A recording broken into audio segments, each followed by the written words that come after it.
How you doing, YouTube? I just got back from ARG Circuit Series Atlantic City.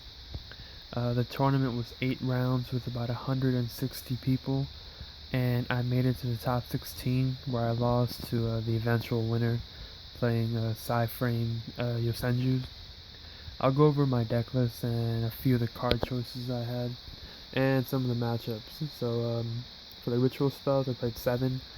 I played 3 Cycle, 2 Mirror, and 2 Kaleidoscope. I played 7 because it gives me a little bit more of an edge in the Mirror match and the decks that I get to play the long games with, because I have an extra resource.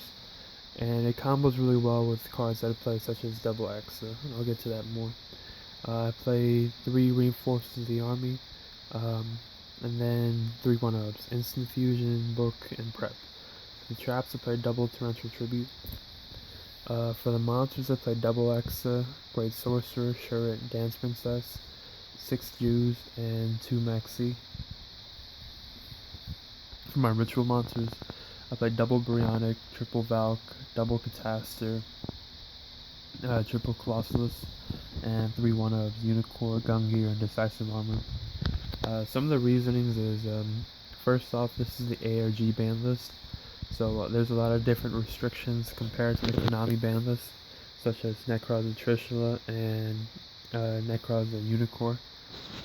So the normal build for Nekroz in the ARG ban list is to play a lot of clowns.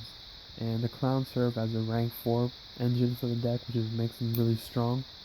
The reason I chose to play this was because I wanted a more Valkyrius centered deck. So with that being said, when you tribute up cards for value with the clowns, such as Damage Juggler or Trick Clown, you'll get an additional plus because you get a clown on board or a clown in hand. But with these, you get actual, I guess, monsters of substance in correlation with the deck. So when I'm tripping off like an Exa or a Great Sorcerer or even Dance Princess, I'm getting more Nekroz combo cards together. And with this, a lot of times Jew can become a rank 4 by himself. When you summon Jew and you search Catastrophe, you can make any guy you want. And on top of this, it works really well with the cycle.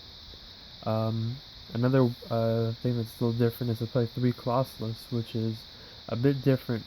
First off, my deck is very consistent in the sense that I really want to open Valkyrius and also a way to get to one of these guys, ideally turn 1. To tribute off to get the additional plus.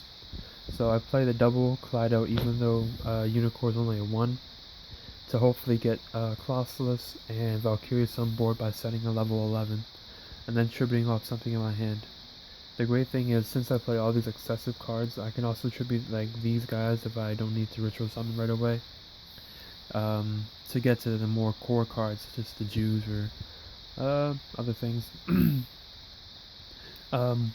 Most of the decks out right now, including the mirror match, have a very difficult time handling Colossus and Unicorn because they can't make the rank 4 or any exceed for that matter to beat it. Let me go over my side and extra real quick, just to give you an idea. Coming to this tournament, I was starting to play Yang Zing a lot, and I wanted to play Yang Zing until Jeff Jones won with it.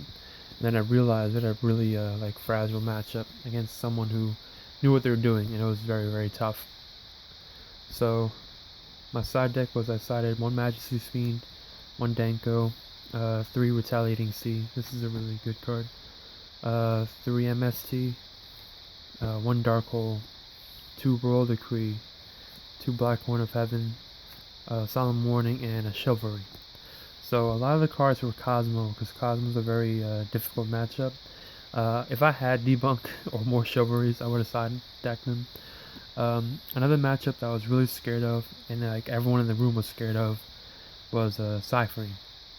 And no one really knew what Psy-Frames did. Everyone kind of had like a different interpretation. Some people were saying try to beat them by doing the least amount of things. Other people say if they give you an opportunity to win, just take that game shot. And I got lucky and dodged all the Psy-Frames. I don't think I even saw a Psy-Frame deck in anywhere throughout the tournament, or at least where near I was sitting, because I wasn't really looking. So for side frame, I started Majesty's Fiend and Chivalry and I think Solemn Warning, without knowing very much about it. Some of my friends did help me try to figure some of the stuff out, but they weren't too clear with it either.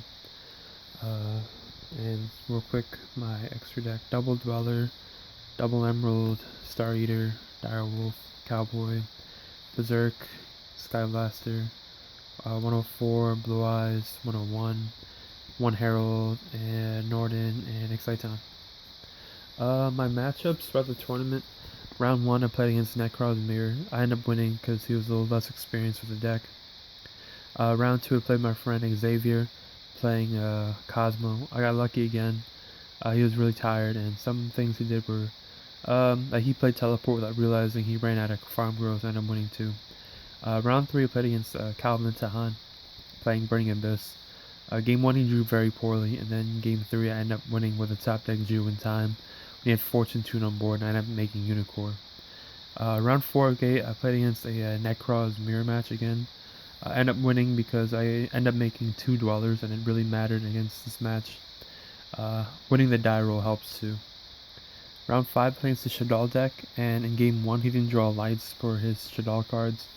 And in Game 3, or Game 2, I resolved the Retaliating Sea, and I ended up hitting a lot of his cards, and he ended up losing very promptly because of it. Round 6, I played against Chris LeBlanc in a Nekroz mirror match. I believe he was playing Gem Knights in his deck for the double summon monster, and we had the stream feature. Overall, I did lose. I got Retaliating Seed in Game 3, and I ended up losing in time, although I probably would have lost if it was in time anyway. Round 7, I played against Michael Albanese, and his deck, this is the moment I realized my deck might have been inferior to a lot of the other decks in the tournament. He was playing Infernoid, and I honestly had no idea how to stop it. I decided the 3 Retaliating Seas, a Dark Hole just to make a push, Solemn Warning, Black Horns, and once his deck got rolling, there's no way I could stop it. It was just like my deck felt outdated. Round 8 I played against Yang Zing, and luckily for me I was been practicing with Yang Zings for a long time, so I just knew how the deck played and what to play around, and I had leading Valkyries on board for maybe 4 turns to dig through my deck. I ended up in 14th place, and I played against the 3rd seed, which was playing the side frame Yosenju deck. So I spent most of my night trying to study most of the cards, and during the day of, I played in top 16. He was the higher seed, and the rule of an ARG is you get to choose who goes first. So I lost Game 1 because he flipped lose one turn very early, and I ended up couldn't having an out, and his monsters kind of dominated me. Game 2 he started and he summoned Thunder King, and I had to play Unicorn very poorly to bring him to break it, and then he ended up summoning multiple Yosenjus and puppet planning my Unicorn and attacking for game. So overall, I felt like my deck was a bit outdated, but that was my whole tournament. Any questions, feel free to ask or comment, and sorry if I missed any details. I'm very tired. Thank you, YouTube.